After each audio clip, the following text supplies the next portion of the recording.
Yo leo en voz alta, ustedes me siguen ahí en su mirada. Y volvió Moisés y descendió del monte, trayendo en su mano las 2 tablas del testimonio. Las tablas escritas por ambos lados, de uno y otro lado, estaban escritas. Y las tablas eran obra de Dios, y la escritura era escritura de Dios grabada sobre las tablas. Y cuando oyó Josué el clamor del pueblo que gritaba, dijo a Moisés: alarido de pelea hay en el campamento. Y él respondió: no es voz de alaridos de fuertes, ni voz de alaridos de débiles, voz de cantar oigo yo. Y aconteció que cuando llegó al campamento y vio el becerro y las danzas, ardió la ira de Moisés y arrojó las tablas de sus manos y las quebró al pie del monte. Y tomó el becerro que habían hecho y lo quemó en el fuego y lo molió hasta reducirlo a polvo, que esparció sobre las aguas, y lo dio a beber a los hijos de Aarón, los hijos de Israel. Y dijo Moisés a Aarón: ¿qué te ha hecho este pueblo, que has traído sobre él tan gran pecado? Y respondió Aarón: no se enoje mi señor, tú conoces al pueblo, que es inclinado al mal. Porque me dijeron: haznos dioses que vayan delante de nosotros, porque a este Moisés, el varón que nos sacó de la tierra de Egipto, no sabemos qué le haya acontecido. Y yo les respondí: ¿quién tiene oro? Apartadlo. Y me lo dieron y lo eché en el fuego y salió este becerro. Y viendo Moisés que el pueblo estaba desenfrenado porque Aarón lo había permitido para vergüenza entre sus enemigos, se puso Moisés a la puerta del campamento y dijo: ¿quién está por Jehová? Júntese conmigo. Y se juntaron con él todos los hijos de Leví. Hasta aquí, hermanos, ahorita continuamos haciendo la lectura. Esta historia, como muchas de las historias del Antiguo Testamento, algunos pueden dejar impactado, otros pueden cautivar nuestra atención y queremos seguir leyendo qué fue lo que sucedió después. A veces podemos leer la Biblia como un libro de fantasía, como una historia sorprendente, como una película de algo irreal. Pero hermanos, sabemos que fue real lo que en ella encontramos. Lo que estamos leyendo sucedió. Lo que estamos ahorita reconociendo fue algo real, algo que pasó y que el pueblo de Israel se desenfrena y se va tras de los ídolos, en ese caso tras un becerro de oro.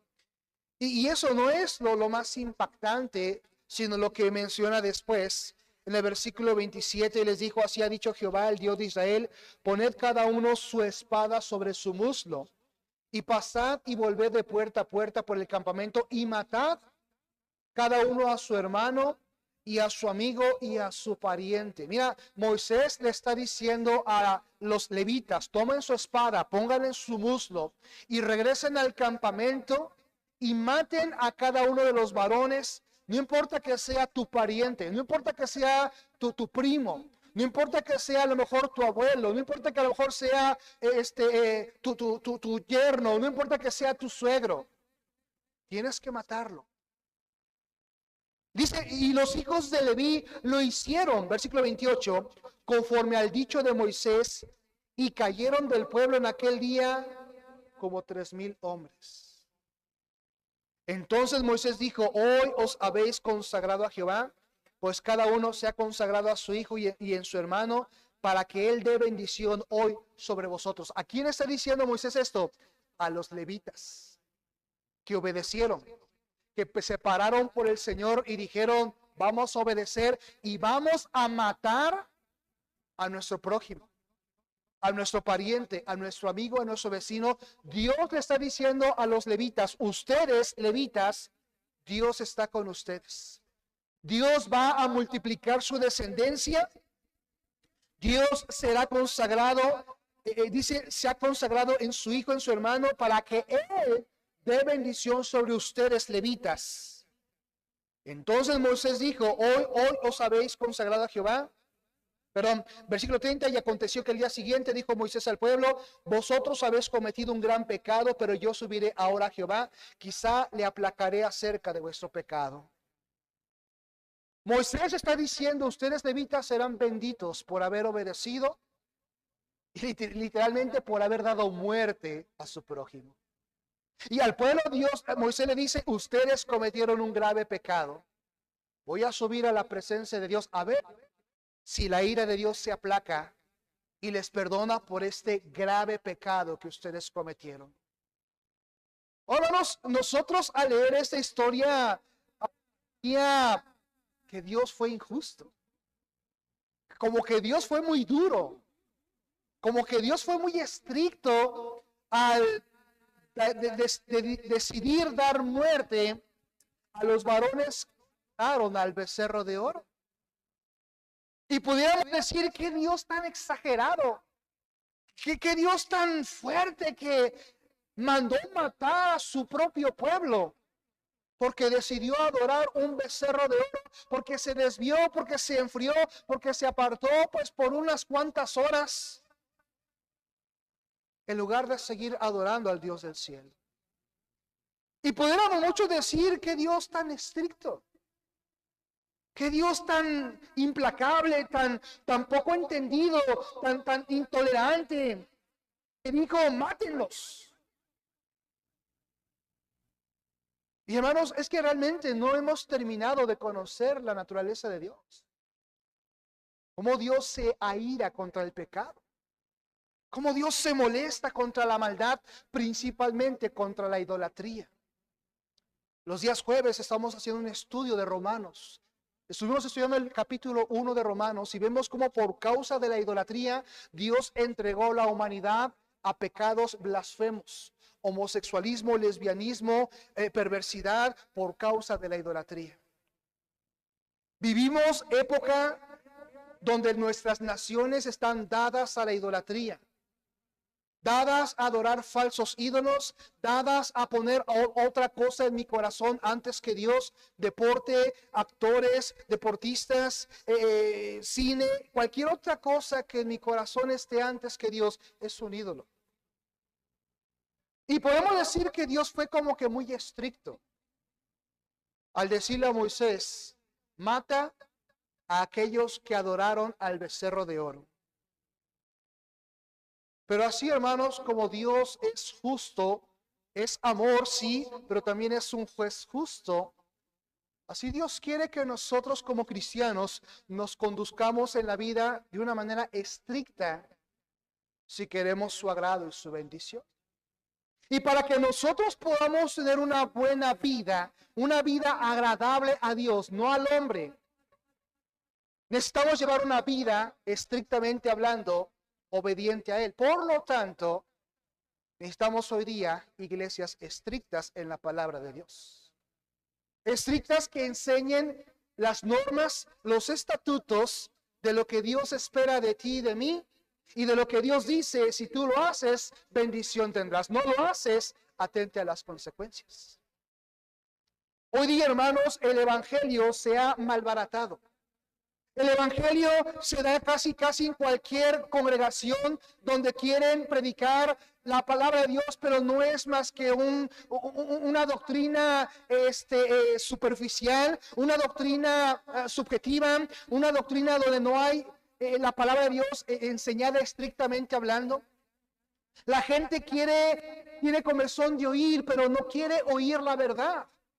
No quiere oír predicación en contra de su pecado. No quiere oír predicación en contra de la vida toda chueca que están llevando, perversa, inclinada al pecado. Se ofenden porque uno les habla que tienes que renunciar, tienes que confesar tu pecado, tienes que apartarte de ese estilo de vida, de esas amistades, tienes que hacer diferencia, tienes que hacer decisiones en tu vida si quieres la presencia y bendición de Dios. Y la gente se ofende, la gente dice, ¿quién es este para venir a decirme lo que tengo que hacer? ¿Quién es este para decirme que tengo que dejar esa amistad, esa relación ilícita? ¿Quién es este para venir y señalarme que estoy mal y decirme que me tengo que arrepentir? Y hermano, muchas veces nos quejamos que porque que es estricta, que la predicación que es muy dura, que tiene que ser más sutil, que es más llena de amor, llena de oportunidades. Y sí, hermanos, Dios es un Dios de amor y un Dios de oportunidades, pero también es un juez justo. Y que va a pedir que se pague el justo precio de nuestra vida de pecado. Y aunque Dios en misericordia puede perdonarnos nuestras decisiones, no pasa por alto las consecuencias de nuestras decisiones. Y es lo que en realidad Dios quiere prevenirnos a través de las normas estrictas en la iglesia, prevenirnos a las consecuencias de nuestras malas decisiones. Y por eso, hermanos, hoy día necesitamos iglesias donde se predique la sana doctrina, donde se enseñe la realidad del pecado y donde no se nos confronte con esa vida que hemos decidido llevar, que no es agradable ante el Señor. Muchas veces nos quejamos de la iglesia estricta, pero tú bien sabes que las mejores escuelas son las escuelas estrictas. Los maestros son los maestros estrictos. ¿Cuántos de nosotros decimos, ay no, yo quiero inscribir a mi hijo en esa escuela porque dicen que ahí los maestros son bien estrictos? Y sí meten en cintura a los hijos. Que ahí sí la maestra es bien dura y no cualquiera pasa la maestra. Y muchos de nosotros quisiéramos estar buscando ese tipo de escuelas para nuestros hijos, porque queremos que los metan en cintura, que les enseñen disciplina, que le entre matemáticas, que le entre naturales, que le entre cualquier ciencia, pero nos quejamos cuando la iglesia es estricta. Cuando la iglesia no nos está arropando con amor y nos solapa y otra vez la burra al trigo y otra vez con el mismo tema y otra vez que gana almas y otra vez que vístete correctamente y otra vez que déjalo a tus amistades y otra vez. Pero no nos quejamos cuando nuestros hijos están enseñados bajo normas estrictas con los maestros, en las escuelas, en lugares donde queremos crecer. No, tú te vas a acordar más. Yo recuerdo un maestro, los que más me acuerdo son los maestros con los que no pasaba. Me acuerdo en preparatoria, uno de mis focos fue filosofía, ética y lógica. Nunca le entendí esas cosas. Siempre decía, ¿por qué? Y que Platón y que Sócrates y que filósofos. Nunca me entró eso. Y todavía me acuerdo del rostro de ese maestro. Su cara así toda larga, cuando yo exponía todo así como, quizá qué está diciendo. Yo recuerdo una vez, me esforcé en lo que nunca antes hacía. Siempre, gracias a Dios, sacaba buenas calificaciones, pero ahí ese era mi coco. Yo me acuerdo estudiar para exponer porque necesitaba un 7 para poder pasar. Un 7 era necesario para pasar. Me puso 6 el canijo maestro. Y yo me acuerdo, hermanos, la cara que él ponía. Y yo dije, sí lo convencí, no lo convencí. Me mandó extraordinario, yo quería morirme, pero ¿cómo es posible? Y todavía me acuerdo, no me acuerdo su nombre, pero me acuerdo su cara, su bigote, sus lentes, su rostro, sus ojos. Y de otros maestros ni me acuerdo. Los más bonachones se nos olvidan. O los que agarrábamos de carrilla, ni nos acordamos de ellos. Pero pues aprendí porque con ese maestro o aprendes o no pasas. Y hermanos, a lo que quiero llegar es cómo tú puedes recordar a aquellos que estuvieron encima contigo. Cuando estabas en la escuela, cuando estabas tratando de pasar alguna materia, ¿cómo recuerdas a tus maestros que eran los más estrictos y a lo mejor algo se te quedó? Pero de aquellos con los que te pasaban o les dabas por ahí un billete y te pasaban o te pasaban las respuestas, a lo mejor ni te acuerdas mucho de ellos. O sí te acuerdas, pero te acuerdas para mal. La verdad, hermanos, es que el hombre necesitamos estar bajo normas bíblicas, bajo estatutos bíblicos, porque nuestro corazón siempre está inclinado hacia el mal. Siempre. Dice en Génesis capítulo 6. Vamos a orar antes de continuar. Amado Dios y Padre Celestial, pido que bendigas el resto de este mensaje. Sé con nosotros y ayúdanos a entender cuánto necesitamos, Señor, tu palabra y cuánto necesitamos someternos a tus preceptos y a tu voluntad. Sé con nosotros, oramos y damos gracias en Cristo Jesús, Señor nuestro. Amén. Génesis capítulo 6. Dice el versículo número 4. Había gigantes en la tierra en aquellos días, y también después que se llegaron los hijos de Dios a las hijas de los hombres y les engendraron hijos, esos fueron los valientes que desde la antigüedad fueron varones de renombre. Verso 5. Y vio Jehová que la maldad de los hombres era mucha en la tierra, y que todo designio de los pensamientos del corazón de ellos era de continuo solamente el mal. Dice la Escritura que Dios mira del cielo antes de destruir la tierra con el diluvio, y miró que el corazón del hombre siempre está inclinado a hacer el mal. No porque seas hijo de Dios, no porque seas cristiano, cristiana, tu corazón se inclina hacia el bien siempre. Tú sabes que es más fácil para el hombre escoger el bien o el mal. ¿Qué es más fácil? El mal. Siempre por naturaleza te vas a inclinar hacia el mal, aún siendo hijo de Dios, aún siendo cristiano, aún leyendo Biblia, aún orando, aún viniendo a la iglesia. El corazón del hombre siempre se inclina hacia el mal porque es más fácil, es más disfrutable, es más deleitoso, es más agradable a mi carne. Siempre nos inclinamos hacia el mal. No por ser hijos de Dios, esa naturaleza va a cambiar. Es una de las razones por las cuales necesitamos normas, necesitamos estatutos, necesitamos someternos a una iglesia estricta en cuanto a la enseñanza de la palabra de Dios. Porque siempre estamos inclinados, tendemos a olvidar más fácilmente lo bueno que lo malo. Tendemos a olvidar versículos, pasajes de la vida. Es más, ¿cuántas veces pasamos al altar y al siguiente día ya se te olvidó la decisión que tomaste? Y ya caíste en aquello que tú decidiste no seguir o no caer. Porque el corazón del hombre siempre está inclinado hacia el mal. Es nuestra naturaleza. Por eso, hermanos, necesitamos un lugar donde se nos jale las orejas, donde se nos recuerde, donde se nos instruya, donde se nos confronte, o donde se nos diga: no has terminado de cambiar, no has terminado de hacer a un lado. No creas que ya estás del lado victorioso. No creas que ya eres un supercristiano espiritual que ya no va a batallar con el pecado. No es así, hermanos. Mientras estemos en el cuerpo, toda nuestra vida en esta tierra estaremos luchando y batallando contra el pecado y las tentaciones. Todos los días hasta el último día de aliento en este mundo.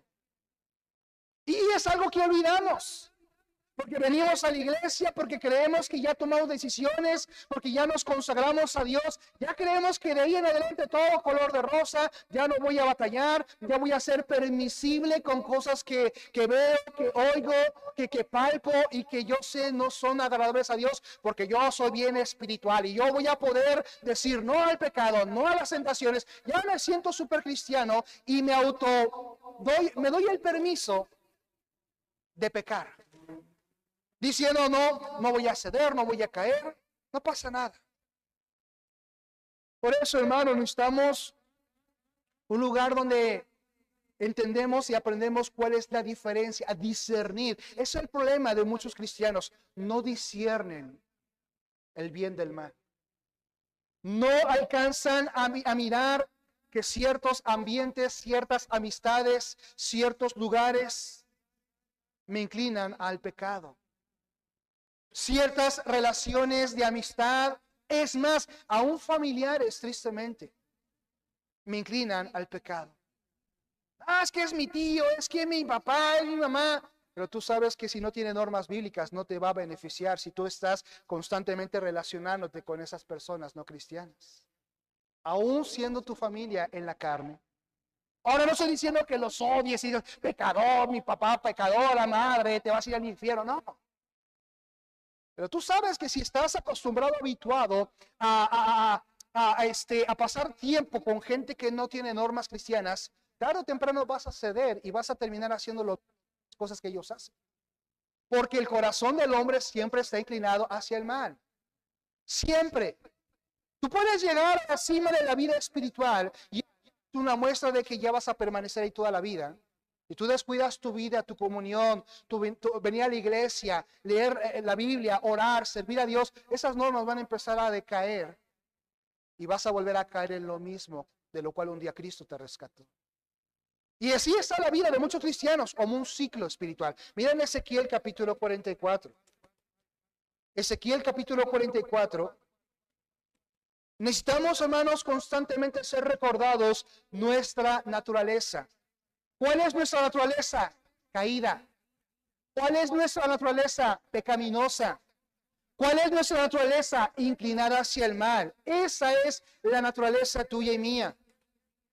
A pesar de que tenemos ahora a Jesucristo como Señor y Salvador. Jeremías capítulo 44, Ezequiel capítulo 44, dice en el versículo 23. Mira, está hablando de la labor de los sacerdotes. El versículo 21 dice que los sacerdotes no deben de beber vino. Versículo 23, y enseñarán a mi pueblo a hacer diferencia entre lo santo y lo profano, y les enseñarán a discernir entre lo limpio y lo no limpio. Una labor del líder de la iglesia, del pastor, es hablar en contra del pecado. Es predicar en contra de aquello que te aparta de Dios, de su palabra. Es hacer que la gente discierna, comprenda que seguir ese estilo de vida, ir en esas costumbres, esas tradiciones, va a terminar por destruirte. Va a terminar por destruir tu integridad. Va a destruir tu futuro. El corazón de tus hijos se va a desviar porque no seguiste las normas bíblicas, porque no te sometiste a la voz del Señor, porque te dejaste llevar por el materialismo, porque te dejaste llevar por la carne, por el pecado, y terminas en adulterio, en fornicación, en robo, terminas con pensamientos, terminas con enfermedades que pudiste haber evitado, terminas con el corazón de tus hijos yéndose al mundo, no queriendo saber nada de Dios, divorciándose ellos, cometiendo fornicación, cometiendo vicios en alcohol, en drogas y en tantas cosas que el mundo ofrece, porque no nos sometimos a las normas bíblicas, porque no hicimos caso a la exhortación, a la predicación, porque nos apartamos de Dios, porque me ofendí, porque el hermano no me saludó, porque la hermana no me visitó, porque el pastor no lo pone. Y hermanos, tomamos actitudes de niños para alejarnos de las cosas de Dios. Tomamos una actitud de, ay, es que me hizo caras, es que no me habló, esto, lo otro. Y quien paga los platos rotos eres tú que te alejas. Eres tú quien termina yéndose al mundo. Y sí, si uno falla, pues cuentas daremos a Dios. Pero tú también vas a dar cuentas por dejar que por pensamientos de niños te vayas de las cosas de Dios. Y no solamente pagas tú, tus generaciones pagan también el precio. Porque tus hijos se van a alejar también de Dios. Porque tus hijos no querrán seguir ese mal ejemplo. Van a querer seguir más bien ese mal ejemplo que les estás dando. Cualquiera que sea la razón, lo que tus hijos van a seguir es lo que ellos ven en ti. El ejemplo que tú les muestres es lo que tus hijos van a seguir. Y después dices, ay, es que mis hijos no quieren saber de Dios. ¿Qué ejemplo les diste? ¿Qué instrucción les dejaste? ¿En cuánto tiempo les instruiste para leer Biblia, para orar?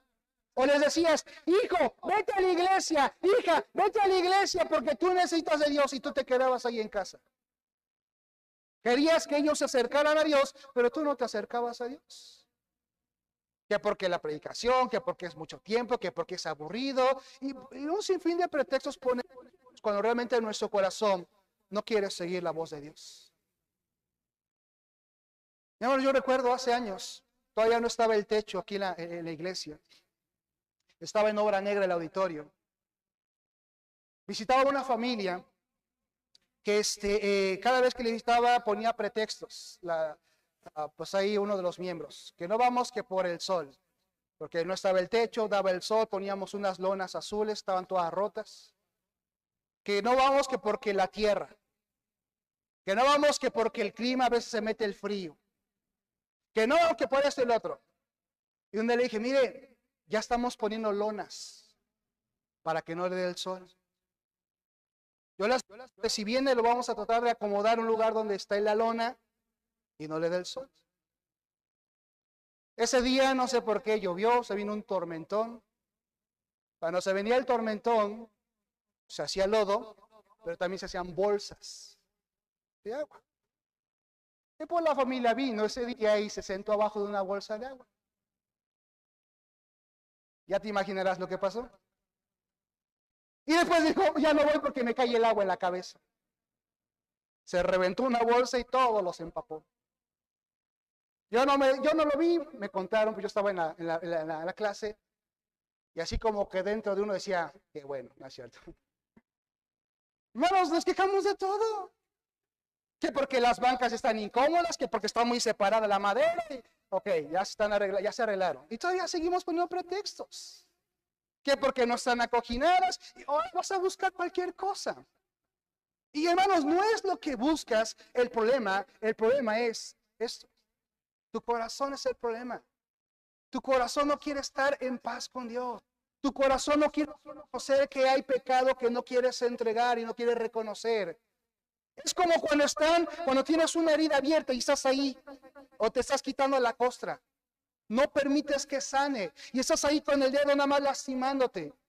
Y como la predicación nada más te está dando en la llaga y no quieres permitir que esa llaga sane y no dejas que Dios sane, pues te incomoda, te inquieta, te duele y pues prefieres quedarte así en tu casa.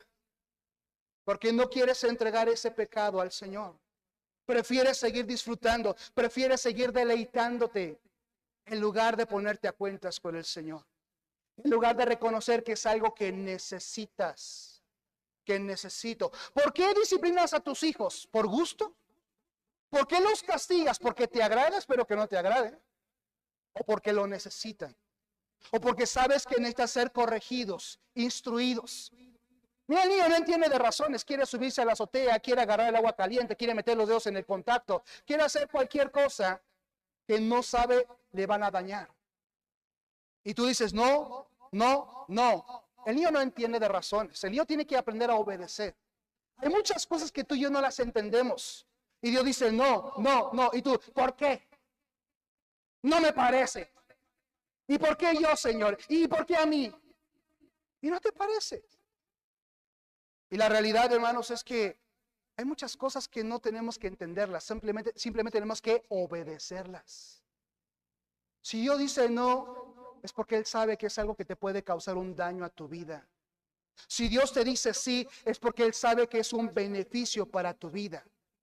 En lugar de estar cuestionando, digamos, Señor, te voy a obedecer.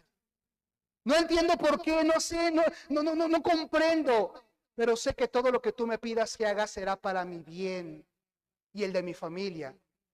¿O crees que es un Dios que quiere destruirte?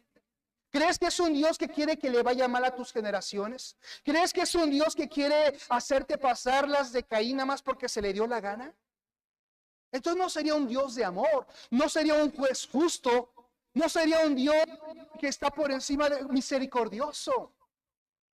Sería todo lo contrario a ello. Pero estamos cuestionando la voluntad de Dios, estamos cuestionando sus designios, sus propósitos. Y es cuando terminamos por hacer caso a lo que Dios, a lo que yo quiero y no a lo que Dios dice. La gente dice que a Dios le importa más lo de adentro que lo de afuera. Y de esa manera se justifican en cómo visten, en cómo hablan, en si a veces leo mi Biblia, en si a veces voy a la iglesia. Es que a Dios le importa el corazón.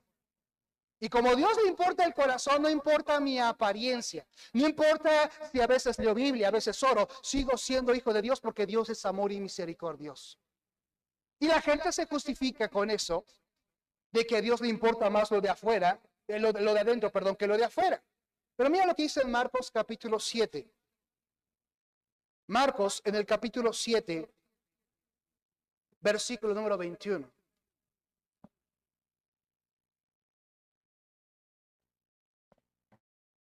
Mano, como que escucho que hace eco la audio, ¿no? Checa que no tenga ahí el. Marcos capítulo 7, versículo número 21. Dice la escritura, porque de dentro del corazón de los hombres salen los malos pensamientos, los adulterios, las fornicaciones, los homicidios, los hurtos, las avaricias, las maldades, el engaño, la lascivia, la envidia, la maledicencia, la soberbia, la insensatez. Todas estas maldades de dentro salen y contaminan al hombre. Si mi apariencia externa es que da pena, ¿cómo está el corazón? Entonces no puede decir, es que a Dios le importa el corazón. Pues mira cómo estás viviendo, cómo hablas, cómo vistes. Pues así está tu corazón entonces. Porque de dentro del corazón sale toda la maldad, toda la carnalidad, lo mundano.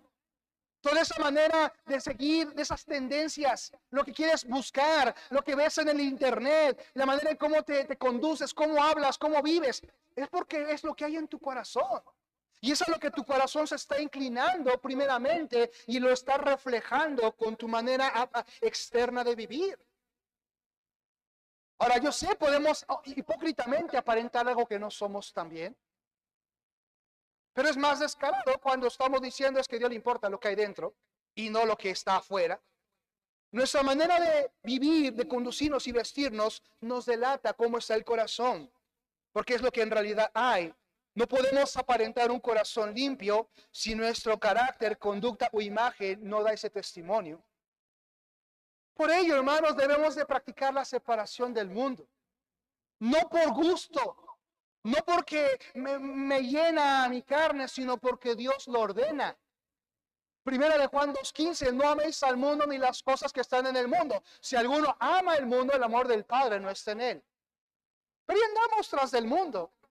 Queremos seguir las tendencias del mundo, queremos seguir las ideologías del mundo, queremos seguir las tradiciones, las costumbres del mundo, queremos seguir los artistas que el mundo nos ofrece, porque estamos conforme a lo que el mundo nos ofrece y no estamos practicando la separación del mundo. Dejamos que el mundo se meta en nuestro corazón. Dice 1 Corintios 5:6. Primera carta a los Corintios, capítulo 5, versículo 6. 1 Corintios, capítulo 5, verso número 6. Dice así la Biblia. No es buena vuestra jactancia. ¿No sabéis que un poco de levadura leuda toda la masa? Dice, un poco de levadura, un poquito de permitir esto, un poquito de permitir lo otro, un poquito de tolerar, un poquito de no pasa nada, un poquito de sí puedo con ello, sí lo puedo controlar. Dice leuda, o sea, infla toda la masa. ¿Sabes? En el Antiguo Testamento la levadura era sinónimo de pecado. No permitían en tiempo de Pascua que se cocieran las tortas o los panes con levadura. La levadura es lo que hace que se infle. Por ejemplo, el bolillo, que se infle, que el pan, sin levadura, pues se queda todo aplastado. La levadura, sinónimo de pecado en el Antiguo Testamento. Y por eso dice la Escritura, un poco de levadura, leuda, o sea, infla toda la masa. Dando a entender que un poquito de pecado contamina todo, infla todo nuestro corazón. Con ese pecado pequeñísimo que permitimos. Y ese es el principio. Un poquito de pecado puede contaminar todo mi corazón y empezar a permitir y a tolerar y a buscar otros pecados por ser permisible con un pequeñísimo pecado. Una mentirita piadosa, un poquito de permitir aquí, un poquito de tomar un poquito de alcohol, un poquito de una fiesta, un poquito de un baile sensual, un poquito de una amistad, un poquito de un chiste colorado, un poquito de mi manera de vestir incorrecta, un poquito de estar más ajustado en mis prendas, estar enseñando el cuerpo, un poquito de esto, un poquito de lo otro. Después va a decir, pues no tiene nada de malo. Pues no me morí, no me cayó un rayo del cielo. No me partió Dios a la mitad, pues porque hice esto. Ay, qué exagerado el pastor. Ah, no, qué exagerado los hermanos que dicen que eso es pecado, que es maldad. Un poco de levadura leuda toda la masa. Y no es que te va a caer un rayo del cielo, es que simplemente tu corazón se va a inclinar hacia el mundo poco a poco. O simplemente no va a terminar de amar el mundo, el cual no ha querido soltar. No va a discernir. Mis hermanos, para poder tener discernimiento entre lo bueno y lo malo, es necesario practicar la santidad. Si no hay santidad en nuestra manera de vivir, no vas a discernir, no vas a comprender, no vas a decir, ahora entiendo por qué. Ahora ya sé. Porque si no hay santidad, no hay discernimiento. Y por eso hay tanto cristiano tapado que no entiende las cosas de Dios. Es que no entiendo, es que no lo hicieron. Porque no vives en santidad. Porque no te apartas, porque no te alejas de lo que Dios dice. Es malo, es pecaminoso, es dañino para tu vida. Y tú estás, ¿y por qué? ¿Y para qué? Y es que no me convence. Es que el pastor no me convence, es que la Biblia no me convence. Hasta que no siente el convencimiento en mi corazón, lo voy a hacer. ¿Qué necio es eso? Somos necios cuando estamos pensando que hasta que me convenza. Si la Biblia lo dice, hermanos, porque Dios lo está mandando. Es porque Dios está esperando tu obediencia, mi obediencia. Aunque no lo comprendamos, aunque no nos llegue al corazón. Oh, no, el corazón es engañoso. Jeremías 17:6 es engañoso más que todas las cosas. El corazón te puede decir, si te hace sentir bien, obedécelo. Si te hace sentir mal, no lo obedezcas, porque es lo que te dicta el corazón. Y un montón de gente, un montón de cristianos vivimos así. Lo que me dicta el corazón. Si el corazón me dice que sí, lo hago. Si el corazón me dice que no, no lo hago. Algunos peor, ¿sabes qué es lo que hacen? Si Dios quiere. Si Dios quiere, vamos a santificarnos. Si Dios quiere, vamos a ir a la iglesia. ¿Qué pregunta tan tonta cuando tú sabes cuál es lo que Dios quiere? Pero pones eso como pretexto para darle rienda suelta o para hacer lo que tú quieres y no lo que realmente Dios quiere. Hay cosas en las que ni siquiera tienes que decir si Dios quiere. A menos que Dios quiera que te mueras, entonces es otra cosa. Pero mientras tanto, es Dios quien quiere que te santifiques, que seas fiel a la iglesia, que sirvas, que proclames el evangelio, que vivas en obediencia a Él, que en primer lugar a Dios. Si Dios quiere. Entonces deja de hacer preguntas tontas de si Dios quiere, cuando tú sabes que sí Dios quiere. Y es voluntad de Dios, hay algo que es obvio en el corazón. Es obvio ciertas cosas de donde decimos, a ver qué Dios dice. Oh, hermanos, hay muchas cosas que yo ya ni siquiera pregunto. ¿Dios será tu voluntad? ¿Querrás? Es de Dios. Yo sé que es su voluntad y ya ni lo diciendo, ni lo pongo en oración porque sé que es la voluntad de Dios, porque así Dios me lo ha hecho saber en el corazón. Y simplemente se hacen las cosas y ya. Pero a veces ponemos eso de pretexto para hacer lo que a nosotros nos place y no lo que Dios quiere que hagamos, en realidad. Dejamos que un poco de levadura leude toda la masa. Somos seres emocionalistas que cambiamos de convicciones como cambiamos de calcetines. Hoy te convence, pero como dejaste tu comunión con Dios, dejaste de congregarte, dejaste de leer tu Biblia, de mañana como que ya no te convenció. Como que ya cambió Dios. Como que estabas un poquito errado, como que estás un poquito exagerando las cosas. Porque el corazón es engañoso. Y si dejamos de buscar la presencia de Dios, nos enfriamos. Y empezamos a permitir que las normas del mundo entren otra vez en mi mente y en mi corazón y me haga pensar que no era tanto como a veces creía o pensaba. Porque así trabaja el mundo, así trabaja el diablo, así es nuestro corazón.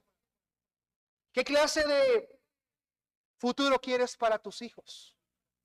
¿Qué clase de esposo o de esposa quieres para tus hijos? ¿Un esposo que ame, que respete a su esposa, que la valore, que sirva a Dios con ella? Una esposa o una esposa que no se someta a la voluntad de su esposo, que no vaya con él a buscar a Dios, que no sirva con él. A veces nos quejamos de que qué difícil, qué estricto. Hubo una época, hermanos, donde la gente, algunos hermanos decían, no, es que así tan estrictos, tan como son en la iglesia, nadie se va a casar. Mira, gracias a Dios están ya formándose los jóvenes. Bueno, espero que sí. O no tanto así, pero hermanos, una vez cuando estábamos en consejería, mi esposa y yo, le dijo el pastor, mi hermana, si tú realmente quieres hacer la voluntad de Dios, mira a Cristo. Y me decía a mí, si tú quieres realmente hacer la voluntad de Dios, mira a Cristo. Y Cristo va a juntar sus caminos. Cristo va a unir sus voluntades si tanto tú como tu pareja están mirando hacia el mismo punto. Y si realmente quiero yo hacer la voluntad de Dios, Dios tiene a alguien que también quiere hacer la voluntad de Dios y nos va a unir en su voluntad, queriendo hacer lo que Él quiere que hagamos. Pero si yo estoy siguiendo mis tendencias, mis deseos, lo que yo espero, y no estoy buscando la voluntad de Dios, no espere que entonces junte mi camino con alguien que ame a Dios. No puedo entender, hermanos o hermanas, que, ay, no, yo oro por una buena esposa para mi hijo, oro por un buen esposo para mi hija, cuando tu hijo no quiere hacer las cosas de Dios. ¿Cómo quieres que Dios te dé un buen esposo, una buena esposa para tu hijo, para tu angelito, para tu angelita, si no quieres saber nada de las cosas de Dios? No ama a Dios, no quiere servir a Dios. Ah, pero tú sí quieres a alguien bien entregado a Dios para él, para ella. En lugar de lo cual, ponte a orar mejor por el corazón de tu hijo o tu hija. No vaya a contaminar la persona que Dios le dé, en lugar de lo contrario. Estamos, ay, mi hijo, mi hija, mi angelito. Tu angelito. Con colas y cuernos. Vamos a primera de Juan, a Isaías capítulo 5. ¿Qué clase de iglesia quieres para tu familia? ¿Qué clase de esposo quieres para tus hijos? Somos presa fácil del engaño. Oh, hermanos, somos influenciables al mal a más no poder. Mira, en el mundo no te van a hablar acerca de busca, ora, lee tu Biblia, sométete a Dios, cambia tu manera de ser. Ahí no te lo va a decir el mundo. El mundo te va a decir, vamos a tomarnos unas para olvidar. Vamos a la fiesta para disfrutar y darle vuelta ahí al trompo.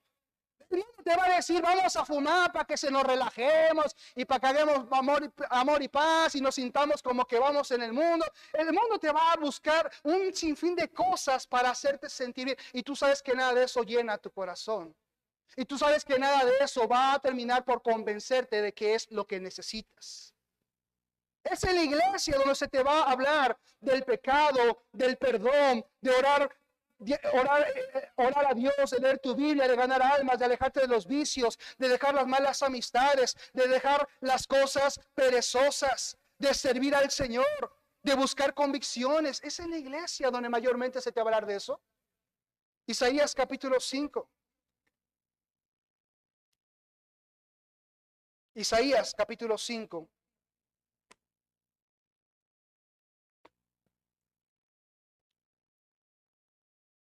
Dice en el versículo 20, hay de los que a lo malo dicen bueno y a lo bueno malo, que hacen de la luz tinieblas y de las tinieblas luz, que ponen lo amargo por dulce y lo dulce por amargo.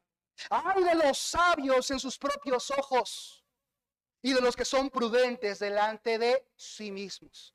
Ah, no, es que yo siento, yo pienso, yo me imagino, yo concluyo que es así.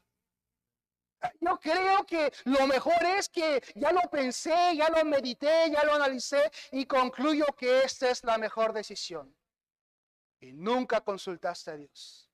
Nunca buscaste en su palabra si Dios aprobaba o desaprobaba lo que intentaste hacer o lo que quieres hacer.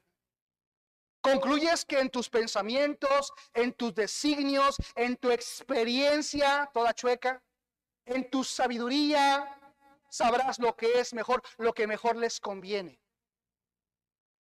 Y después por eso te va como te va. Pero yo planeé, pero yo anticipé, pero nunca consultaste a Dios. Nunca le preguntaste si era su voluntad. ¿Quién conoce el futuro?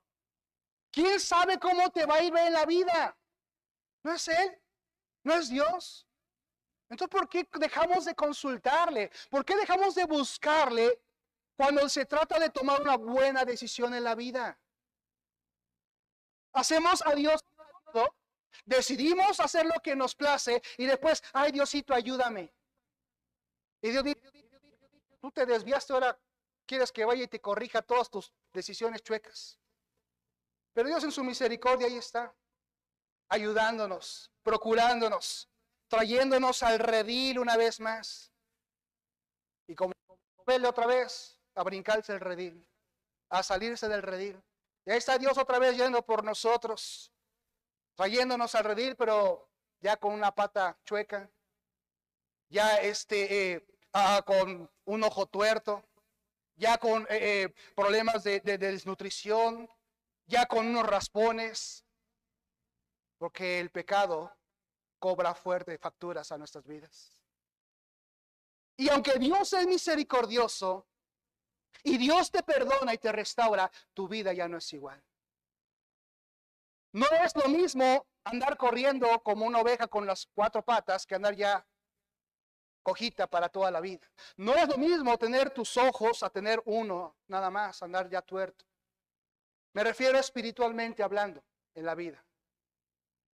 Y Dios es misericordioso, pero las cosas ya no son igual. ¿Y cuánta gente se lamenta el no haber hecho caso a la voz de Dios cuando había salud, había fuerza, cuando había futuro, cuando había todavía oportunidad de hacer algo bueno para el Señor?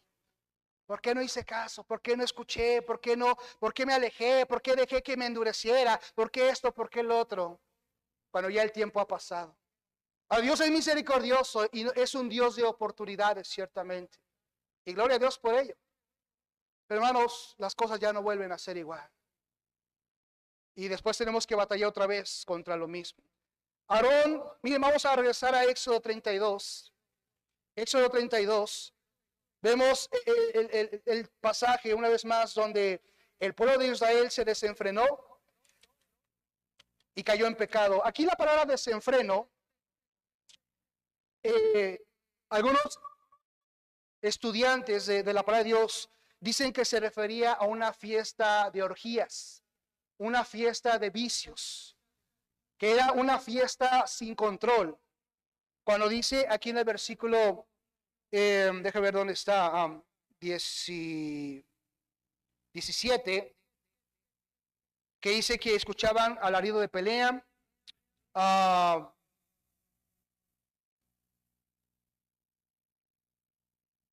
donde está diciendo que a los dioses, desde el versículo 15,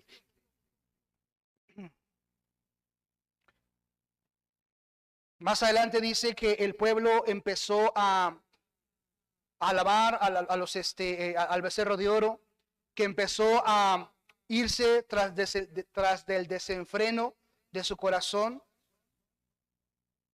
Dice a la Dios de cantar, oigo. El versículo 17 dice el clamor del pueblo que gritaba, dijo Moisés, alarido de pelea ahí en el campamento. Luego dice, no es voz de alaridos de fuertes ni de alaridos de débiles, voz de cantar oigo yo. Dice que llegó al campamento, vio el becerro, las danzas, y ardió la ira de Moisés, y arrojó las tablas, sus manos, y las quebró al pie del monte. Y tomó el becerro que habían hecho, y lo quemó de fuego, y lo molió hasta reducirlo al polvo, que esparció sobre las aguas, y lo dio a beber. Mira lo que dice aquí, el versículo 20. Redujo el becerro de oro a polvo, lo esparció sobre las aguas, y lo dio a beber.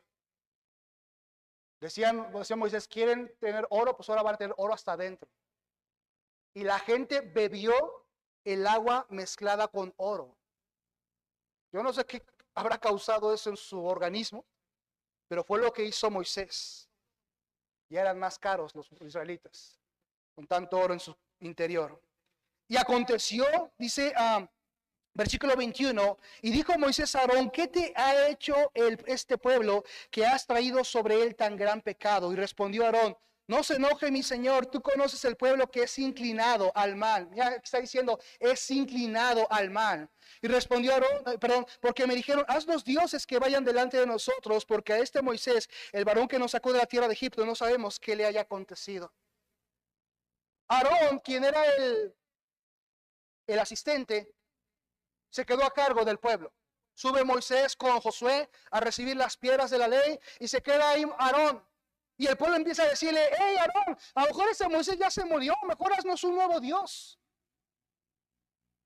¿Y Aarón qué hace? Bueno, lo que el pueblo mande. Y pues mira Moisés, y trajeron sus joyas, trajeron sus aretes, trajeron sus pulseras y por azares del destino salió un becerro. Qué coincidencia, ¿no? Salió un becerro. Mira cómo Aarón se está justificando. Salió un becerro y empezamos a adorar. ¿Sabes que el pueblo de Israel sabían que dioses adoraban a los egipcios? Y entre ellos también adoraban al becerro. No es casualidad que haya nada más salido un becerro. Que el pueblo de Dios siempre está inclinado al mal y a imitar lo que el mundo hace. A adorar a quienes el mundo adora. A seguir a quienes el mundo sigue. No fue casualidad que haya salido un becerro o que el pueblo haya elegido un becerro. Ellos habían visto, habían oído a la nación de Israel andar tras de los dioses, tras de los ídolos. Y así vemos un montón de cristianos siguiendo el mundo, siguiendo a los artistas, siguiendo los deportistas, siguiendo a aquellos hombres y mujeres que es mi héroe, es mi heroína, y son hijos del diablo, que andan ahí promoviendo la música mundana, que andan promoviendo videos sensuales, promoviendo ahí el desquítate, el te puso los cuernos, pues te hago una canción para decirte todo lo que me hiciste y ahora soy feliz. ¿No está de moda eso? Ya está la gente escuchando, cantando. No, sí, es que soy bien padre ese ritmo y quiero escucharlo y me agrada cómo esa mujer se puso ahí para defenderse, y sabes de quién hablo, pero ya está la gente siguiéndolo. No, sí, que no se deje porque ya estamos hartas de tanta infidelidad. Ya está la gente cristiana siguiendo más el mundo que lo que Dios dice en su palabra. Porque es la naturaleza del hombre imitar lo que el mundo hace, imitar lo que la gente hace. Aarón no puso un alto al desenfreno del pueblo, no les estorbó, así como Elí no estorbó a sus hijos. Y una grave consecuencia: Dios juzgó a la casa de Elí porque él no supo estorbar a sus hijos, porque no les puso un alto a lo que sus hijos querían o andaban haciendo. Y sabemos que hacía Elí. No, hijito, no hagas eso. Mira, no es bueno lo que oigo de usted. La gente dice que andan haciendo cosas malas. Hijito, pide perdón y arrepiéntete y no hagas eso. Oh, no, Elí fue muy ligero con sus hijos. Fue muy permisible. Sí les decía, pero nunca les estorbó.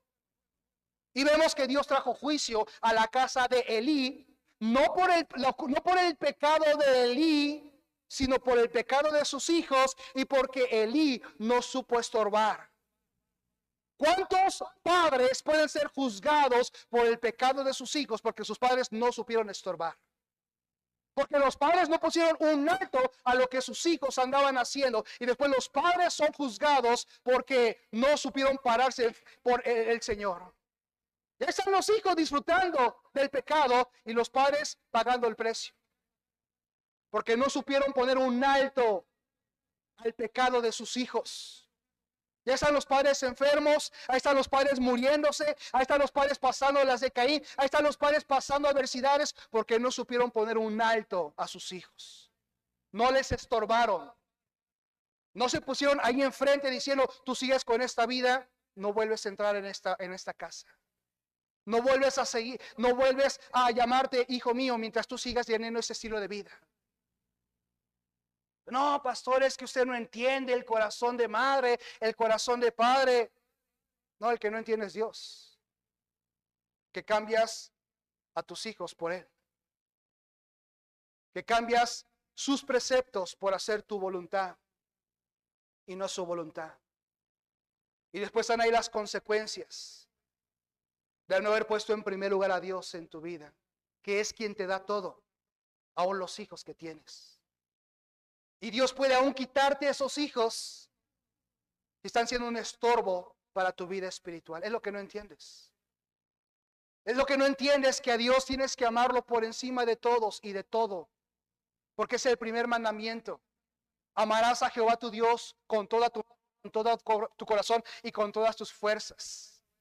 Y al no amar, al no poner un alto, no estás amando realmente a Dios por encima de todo. Y después vienen las consecuencias, viene el juicio, viene el dolor, la tristeza, el ay, el dolor, por no haber puesto a Dios en primer lugar en tu vida. ¿Cuán diferente sería la vida de muchos? ¿Cuán diferente sería la vida de muchos padres o abuelos que no quisieron poner a Dios en primer lugar en su vida y no estorbaron a su familia, a sus hijos, cuando andaban en una vida de pecado y de disolución? Ignorando que es Dios quien mueve todo para seguir sosteniendo a sus hijos y seguir guardando sus vidas, si así es la voluntad del Señor. Pero no queremos, no nos importa. Aarón no puso un freno al pueblo. Elí no puso un freno al pueblo, a sus hijos, y sabemos las consecuencias. El pueblo se desenfrena cuando los líderes lo permiten y lo toleran. Por eso la gente necesita normas. La gente necesita someterse porque estamos vendiendo a la verdad. Moisés hizo una invitación a la gente en el versículo 26 de Éxodo 32. Se puso Moisés a la puerta del campamento y dijo: ¿quién está por Jehová? Júntese conmigo. Y se juntaron con él todos los hijos de Leví. Y por eso Leví fue elegida como la tribu que habría de ministrar ante el tabernáculo. Mira, si te das cuenta, todavía no se erigía el tabernáculo en ese entonces. Apenas Moisés había subido al monte Sinaí a recibir las tablas de la ley. Apenas Moisés estaba por recibir las instrucciones del tabernáculo. Y los únicos que se pararon por Dios fue la tribu de Leví. ¿Y cuál es la promesa que Dios dio a la tribu de Leví? Versículo, lo acabamos de leer, 29. Para que Él dé bendición hoy sobre vosotros. ¿Cuál fue la bendición de la tribu de Leví? Ministrar perpetuamente en el tabernáculo. Ser parte del ministerio. Dios dio esta gran bendición a la tribu de Leví por pararse por el Señor. La única tribu que se paró por el Señor. Los únicos que dijeron: nosotros no bebimos, no adoramos a ese ídolo, a ese becerro. Contados fueron los hijos de Leví contra todo el pueblo que se fue tras del desenfreno del pecado. Ellos no participaron y Dios bendijo su vida de santidad, su decisión. Pero muchos hermanos somos convencidos, somos inclinados por lo que el mundo hace. Nos dejamos por las críticas, los dime, los diretes. Ay, sí, bien santito, bien santurrón. Ay, si tú crees que porque no haces esto, ya Dios te va a recompensar. Y nos dejamos llevar por los comentarios, las críticas, las quejas, las influencias del mundo. Y después están las consecuencias de no santificar nuestra vida. Dios recompensó la fidelidad de la tribu de Leví poniéndolos a ministrar perpetuamente en el tabernáculo, en el templo. Por lo que hicieron aquí. Aarón no puso un freno. No puso un impedimento hacia el pecado. Él no intercedió por el pueblo. Oh, hermano, necesitamos las reglas estrictas por causa de conciencia de este mundo. Porque el mundo va de mal en peor y ellos necesitan ver una diferencia en nosotros. Ellos necesitan vernos como hijos de Dios, que vivimos, que hablamos y nos conducimos como hijos de Dios. El mundo ya está cansado de más de lo mismo. Está cansado de tanta religiosidad. Mira, la gente dice: ¿y tú qué eres? Cristiano. Ah, otro de lo mismo. Ah, los cristianos. Si supieras. ¿Cómo se la pasa gritando ahí el marido a la mujer? ¿Cómo a los hijos? ¿Cómo llega ahí borracho? ¿Cómo llega ahí fumando? Y dice que es cristiano. Y dice que va a la iglesia y que se congregue. Y anda ahí los domingos con su Biblia. Pero si lo vieras de lunes a viernes, ¿cómo anda? ¿Cómo se expresa de las mujeres? ¿Cómo viste? ¿Cómo andan sus hijos? ¿Dónde está esa diferencia? Oh, hermanos, Dios quiere que mostremos una diferencia en nuestro diario andar. No nada más los domingos.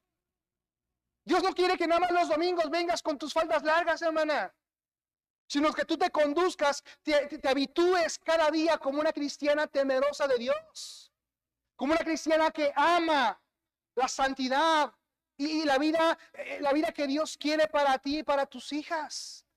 No nada más los domingos para que no te diga nada el pastor y los... ¿O quién te juzga? ¿Dios o los hermanos? ¿Quién es el que paga? Dios o los hermanos. Mira, la gente podrá decir y redecir, pero quien finalmente bendecirá tu obediencia es Él. Tu decisión de vivir en santidad es Él quien te va a recompensar, porque es una convicción de la cual tú te has apropiado en tu vida diaria. Dios quiere ver una diferencia en los cristianos, en cómo vivimos, cómo nos conducimos, cómo hablamos, en lo que somos. Porque hay tanto cristianismo igual, donde no hay diferencias, no hay normas. No hay un mensaje claro del Evangelio, la seguridad de salvación. Y por eso la gente dice otra religión más. Otra religión más, ganando alma. Mucha gente dice otros de lo mismo, perdón. Y pocos dicen, yo un cristiano sí lo acepto porque ellos son diferentes. Yo estoy seguro que esa gente ha tenido un buen testimonio de algún buen cristiano, que le ha dado eso bueno de qué hablar. Oh, hermano, estamos normas para dar un testimonio diferente. Estamos en un mundo de satanismo, un mundo débil, sin convicciones, sin normas, sin principios. Y necesitamos hacer la diferencia. Necesitamos mostrar la diferencia.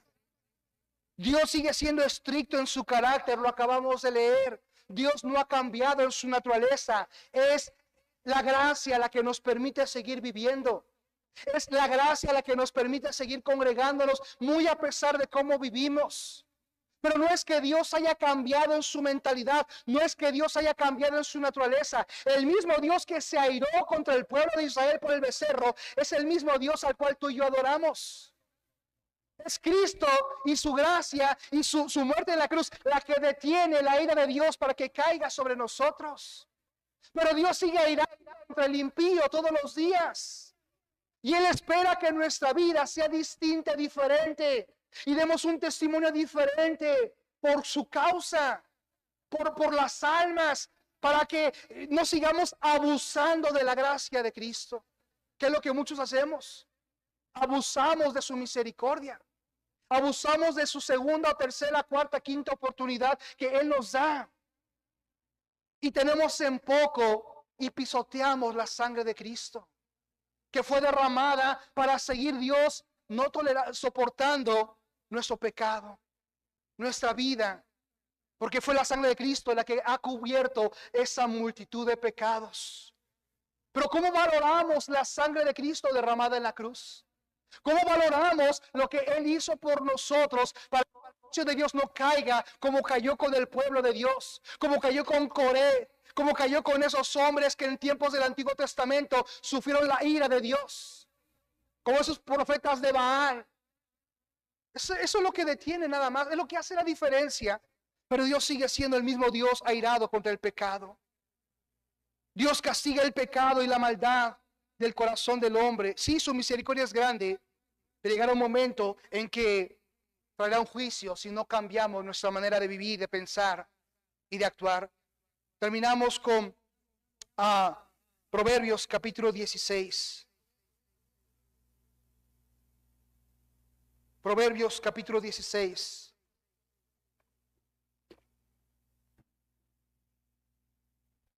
Dice el versículo número 5. Proverbios 16:5 dice la Biblia: abominación es a Jehová todo altivo de corazón, ciertamente no quedará impune. Y ciertamente no quedará impune. Necesitamos, hermanos, una iglesia estricta para preparar a nuestros hijos para enfrentar este mundo de maldad, de pecado. Necesitamos que nuestros hijos aprendan a discernir y a diferenciar entre lo bueno y lo malo, a entender lo que es agradable y lo que es desagradable al Señor. ¿Estás preparando a tus hijos o estás dejando que tus hijos sean influenciados por el mundo? ¿Estás dejando que tus hijos adopten normas, tendencias, costumbres y dices, pues no tiene nada de malo? Pues, ¿qué tiene? No pasa nada. Eclesiastés 7 dice, vanidad de vanidades, todo es vanidad. Y muchos estamos siguiendo las tendencias del mundo por la vanidad que el mundo nos ofrece. Y nos damos un testimonio diferente. Permitiendo tantas cosas. El tiempo me falta para seguir hablando.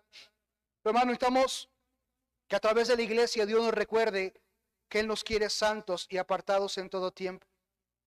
Que vivamos en santidad y que muramos cada día a nosotros. Entregarle a Él. Dice la Biblia en 1 Pedro 1:15, sed santos porque yo soy santo. Es un término que se ha olvidado, se ha perdido. Creemos que aplica a San Juan, San Pedro, San Apóstol que hemos estudiado y no al cristiano de hoy día. No, es que eso no es para mí, eso de la santidad, como que no se oye muy religioso, como que soy así muy comprometido. No, hermanos, Dios quiere que tú y yo seamos santos.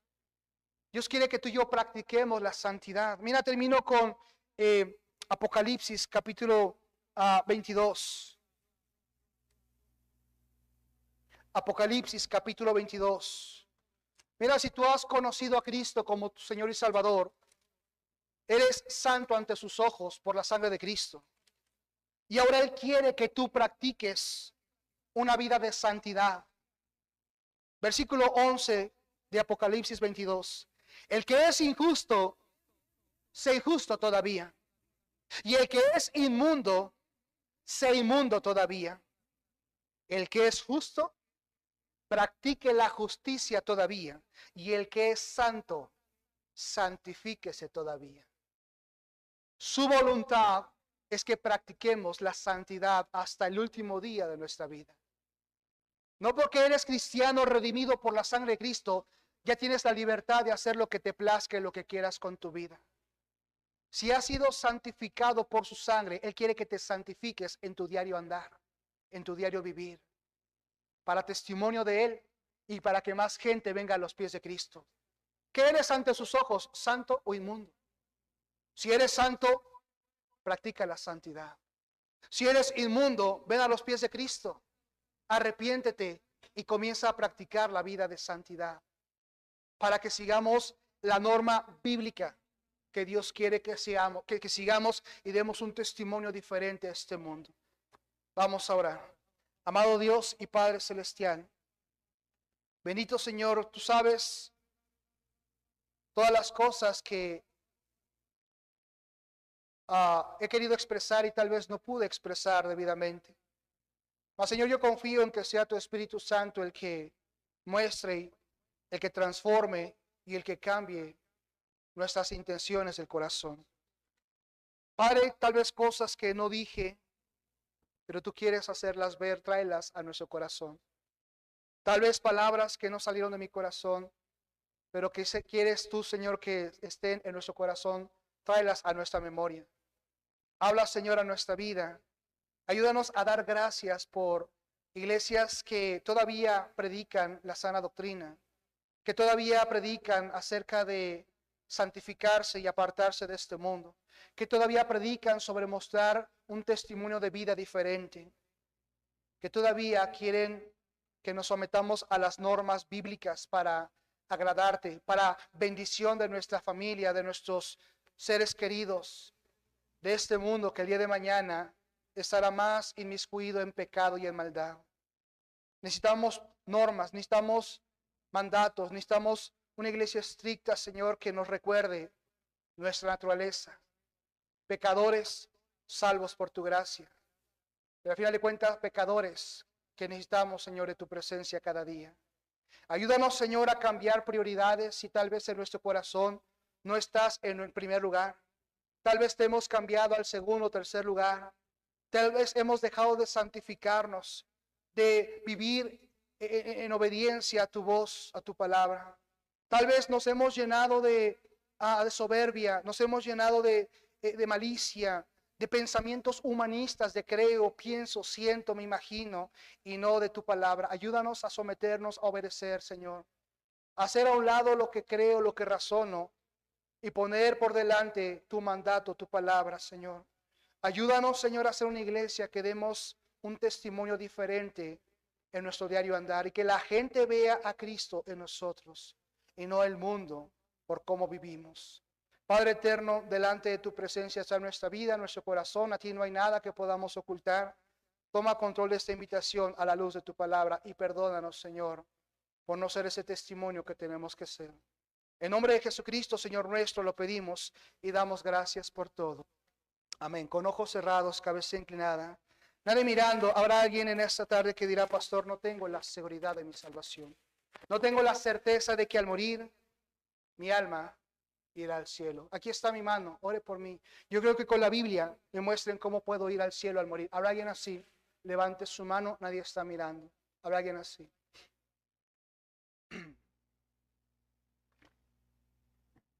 Voy a cambiar la pregunta.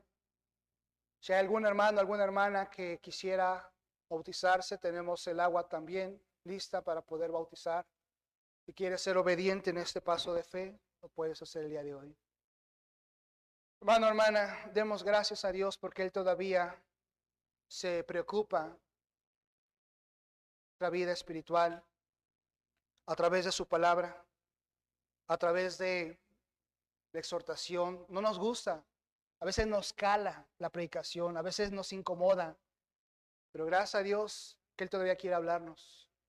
Y Él todavía quiere usar iglesias donde se predica la sana doctrina. Él quiere usar hombres para exhortarnos, animarnos, para hacernos ver que estamos mal en cosas. Demos gracias a Dios por ello. Y digamos, Señor, yo lo necesito. Necesito que tu palabra siga siendo firme, que sea estricta la norma que yo necesito porque me desvío, porque soy inclinado al mal. Seamos sinceros con Dios y demos gracias a Él. Puestos de pie, hermanos, con actitud de oración, vamos a tomar un tiempo. Si Dios habló a su vida, ¿por qué no deja su lugar, pasa al frente? ¿Por qué no hace un negocio con el Señor? Reconoce aquello con lo que lucha, aquello con lo que batalla y aquello que Dios quiere que cambie y transforme en su vida. Venga al frente, haga un negocio con el Señor, haga una decisión de transformar, de someterse a su palabra, de hacer a un lado lo que su corazón le dice, lo que su mente le dice y someter su